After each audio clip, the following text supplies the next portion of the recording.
Conversamos agora com o presidente eleito do Brasil, Jair Bolsonaro, que nos acolhe gentilmente em sua casa aqui no Rio de Janeiro. Presidente, muito obrigado pela acolhida. Eu iniciei perguntando, o senhor foi eleito no domingo, 4 dias depois, o que mudou na sua rotina? A responsabilidade, obviamente, se fez presente o tempo todo e muito mais agora. Minha casa aqui virou um local de receber as mais variadas personalidades, com os mais variados interesses, né? Então, está de 8 da manhã às 8 da noite, mas sabia que isso aconteceria com a possível eleição. Do mais, continua mesmo o sentimento, o respeito à pátria e a vontade de realmente botar o Brasil no lugar que ele merece no cenário mundial. O senhor está vivendo um momento de transição agora e preparando o caminho para poder assumir a presidência no dia 1º de janeiro. Como é que tem sido essa relação com o governo de Michel Temer nesse momento, nesse início? Nós instalamos ontem o Gabinete de Transição em Brasília, eu não estava lá, semana que vem estarei. Essa condução está sendo feita por parte do deputado Onyx Lorenzoni. Recebi no dia um telefonema do senhor Michel Temer. Semana que vem, estando em Brasília, vou visitá-lo, sim, faz parte do nosso protocolo. E algumas coisas começaremos a tratar, porque muita coisa está em votação na Câmara, umas que interessam ao nosso governo e outras não. Vamos ver que a gente pode ajustar para facilitar o nosso trabalho a partir do ano que vem. E esse facilitar o nosso trabalho, no meu entender, atender, logicamente, os anseios da população. Presidente, com relação à organização do seu governo, alguns nomes estão sendo confirmados. Hoje, o senhor recebeu aqui o juiz Sérgio Moro. Está confirmado já para a pasta do Ministério da Justiça? Conversamos por uns 40 minutos. Sim. O convidei, sim. E ele veio, trouxe aí uma série de desejo por parte dele, em sendo ministro, como ele procederia naquelas mais variadas situações. Todas elas nós acordamos. Inclusive, quem vai nomear todo o primeiro escalão vai ser ele. Não haverá qualquer interferência por parte do governo federal. E o que ele quer, na verdade, é liberdade para combater a corrupção e o crime organizado. Obviamente, né, eu e ele, ao lado da Constituição e das leis. Então foi uma conversa bastante salutar e eu fiquei muito feliz que ele aceitou o convite. E é a 5ª pessoa que confirma, então, o nosso ministério a partir do ano que vem. Para a área da educação, o senhor tem algum nome já em vista? O que nós queremos é alguém, pode ser homem ou mulher, não entendo, tanto faz, que tenha autoridade, tenha conhecimento, tenha Deus no coração, que tenha iniciativa, porque a educação é um dos ministérios, no meu entender, mais importante, que ali nós depositamos nossa confiança nas futuras gerações. Não podemos continuar com essa filosofia, com essa forma educacional no Brasil. Afinal de contas, no governo do PT, foi dobrado a despesa com educação e a qualidade do ensino caiu. Então é algo mais do que concreto que muita coisa tem que ser mudada lá dentro. E esse perfil dessa pessoa é que vai garantir a mudança. O que um pai e uma mãe quer é que seu filho seja melhor do que ele. É o que todos nós queremos. E da forma como vem sendo tratada a questão educacional do Brasil, em parte considerável, se forma militantes ou analfabetos funcionais. Não queremos isso. Aliás, uma das prioridades, pelo que a gente tem de informação que o senhor declarou, é que vai trabalhar bastante do ensino básico, da educação básica, do ensino infantil até o ensino médio, né? E que há recursos para fazer esse trabalho. Como é que o senhor pretende implementar isso na prática? Olha, a questão de recursos se gasta muito com o ensino universitário. Nós devemos, na medida do possível, carregar mais recursos para a base da pirâmide. Você pode ver, eu quando era tenente do Exército, eu fiz em Madureira o curso de geladeira, conserto de geladeira e máquina de lavar roupa. Te garanto uma coisa, né? Se hoje em dia voltar a fazer essa atividade, eu ganho uns 8, 9 mil por mês tranquilamente. Então, muitas vezes, a ilusão do diploma por parte de muito jovem. Se ele tiver um bom curso básico, um bom curso médio, que também sirva para ser profissionalizante, ele nem precisa procurar o curso superior, deixa para menos gente procurar o curso superior. É dessa forma que nós devemos aqui conduzir aqui o destino do Brasil no tocante à educação. E digo mais, nós acabamos de indicar o astronauta Marcos Pontes, que é formado pelo ITA, e é um homem realmente voltado para pesquisa, desenvolvimento e inovação para o Ministério da Ciência e Tecnologia. É um sinal claro que estamos dando que, além do Ministério da Educação, a da Ciência e Tecnologia ajudará e muito na formação da juventude brasileira. O senhor vai assumir um país endividado e tem dito aí que vai governar menos para Brasília e mais para os municípios e estados. Como é que o senhor pretende cumprir os compromissos diante do déficit orçamentário nos municípios? Olha só, não é menos para Brasília, né? O certo é menos Brasília e mais Brasil. Ou seja, sim, o governo enfeixou em suas mãos muitos poderes, entre eles o econômico. Nós queremos é que o dinheiro vá para os municípios e para os estados, para que eles possam, então, da melhor maneira possível, fazer a sua política que venha atender a população.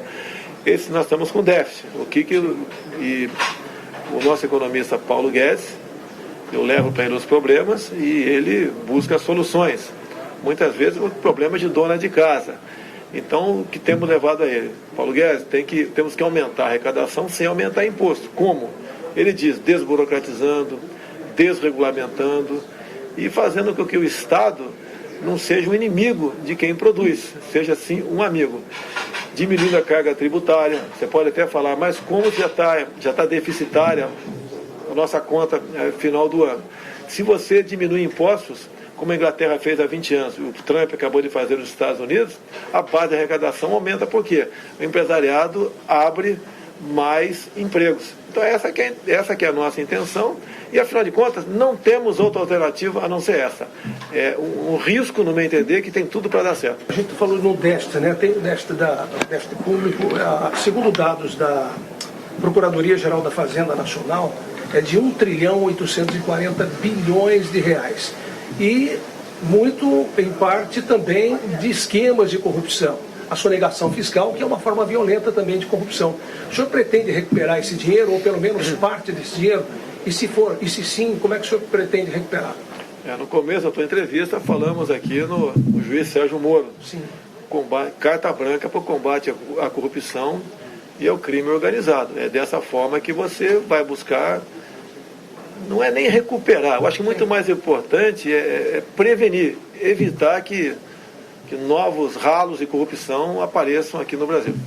Sobre o combate à violência, o senhor pretende disponibilizar, por exemplo, serviços das Forças Armadas, como utilizado pelo governo Michel Temer no Rio de Janeiro e em outros estados? Adotaria o mesmo método, o mesmo critério? O combate à corrupção se faz em várias frentes. Se você conseguir, por exemplo, recuperar emprego no Brasil, você vai ter menos gente ociosa e, com toda a certeza, a possibilidade de algumas dessas pessoas entrar na criminalidade diminui. E você também trabalhando aí pelo exemplo.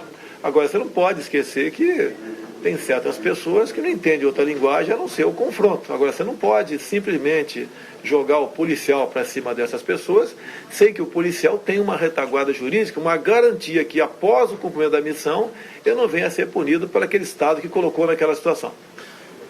Falando de economia, em quanto tempo o senhor espera ver resultados no aumento de empregos? Por exemplo, o Paulo Guedes fez um recorte rápido que pretende fazer, o senhor já citou. Em quanto tempo o senhor espera? Ele falou em cerca de 2 anos, pelo menos, com esses recortes, em 10 milhões de empregos. É possível? Não, por exemplo, quando você fala em turismo, se você der uma arrumada na questão da segurança aqui no Brasil, acertar a questão da reciprocidade em vistos, porque o Brasil está muito exigente nessa questão, apesar de já ter feito um meio acordo com os Estados Unidos e outros países. Por exemplo, você facilitar a vida dos dos armadores de navios de turismo. Por exemplo, você gasta 20 vezes mais para aportar um navio aqui no Brasil do que aí fora. Você pode ver, o Brasil, por exemplo, entre os 40 países que mais recebem turismo no mundo, o Brasil não está entre esses 40. Então, na questão do turismo, é a maneira mais rápida de você conseguir emprego. Quando você olha para a Baía de Angra dos Reis, quem tem uma ideia, aquilo ali na mão de pessoas sérias, um governo sério, poderia, com o turismo, estar faturando alguns bilhões de reais por ano nessa área. Não existe por quê? Questão de violência, infraestrutura e a questão ambiental. O turismo se dá muito bem com o meio ambiente, da forma como está, demarcando como estação ecológica, onde não pode haver praticamente atividade humana em lugar nenhum, você está na contramão daquilo que pode gerar emprego, que é o turismo. Então o emprego vem disso daí, né? Desregulamentação, desburocratização, investir em outras áreas. O turismo, existe o turismo de mergulho. Quem pratica o mergulho, que eu já pratiquei muito no passado, é uma maravilha você mergulhar numa nau afundada, num navio afundado. Tentei há uns 10, 15 anos atrás afundar alguns navios na região da Baía de Anga, não consegui, a burocracia é enorme e o meio ambiente é xiita na questão do tratamento desse tipo de coisa. Então você tem várias medidas para você resgatar o emprego no Brasil. Presidente, sobre saúde, qual é o plano que o senhor tem para melhorar o Sistema Único de Saúde? Olha, o SUS nasceu de uma boa intenção. Agora, se eu perguntar respeitosamente a você, dificilmente você vai responder, me dar o nome do ministro da Saúde. Eu te confesso que eu não sei.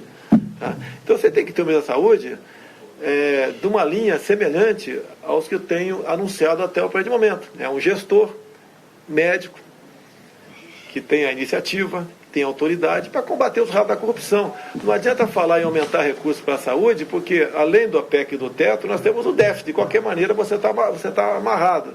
Então você tem que combater a corrupção para sobrar recurso para investir na saúde. Agora, a mesma coisa, o nosso ministro da Saúde vai ter carta branca para indicar os superintendentes, os diretores de hospitais federais, entre outras coisas, de modo que ele tenha certeza que aquela pessoa indicada está cumprindo as suas determinações e não a de um partido político. Presidente, o senhor já tem quantos nomes definidos? Apenas cinco definidos e 2 em bastante avançada negociação. O senhor pode nominar? Não, infelizmente, nem a área eu posso, porque é uma confidencialidade que eu tenho com essas pessoas, porque muita coisa é colocada em risco, é a vida pessoal dessas pessoas, e eles estão vindo muito mais pelo patriotismo, porque se for falar por ganho, salário de um ministro, não vem por aí, porque na atividade que eles envolvem, eles são muito bem sucedidos. E quando você fala em combater a corrupção, você começa a arranjar inimigos poderosos aqui no Brasil. Eu conversei com o presidente eleito Jair Bolsonaro. Obrigado, sucesso na condução do país. E é com você, Catarina Jatobá.